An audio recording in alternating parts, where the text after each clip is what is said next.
لكم واحد التحية ديال الاحترام لكافة الناس.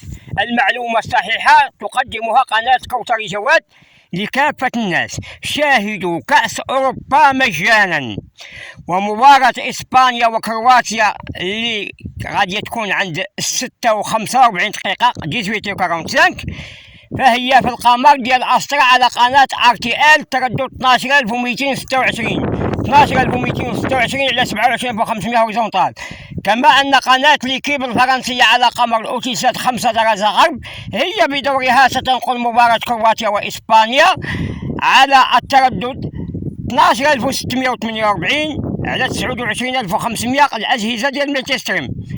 وكذلك المباراة ديال إسبانيا وكرواتيا منقولة على قناة الباق على القنوات اليونانية. قناة الباق التردد 12338 هوريزونتال على 11567 قمر الهلاس 39 درجة شرق. والسلام عليكم.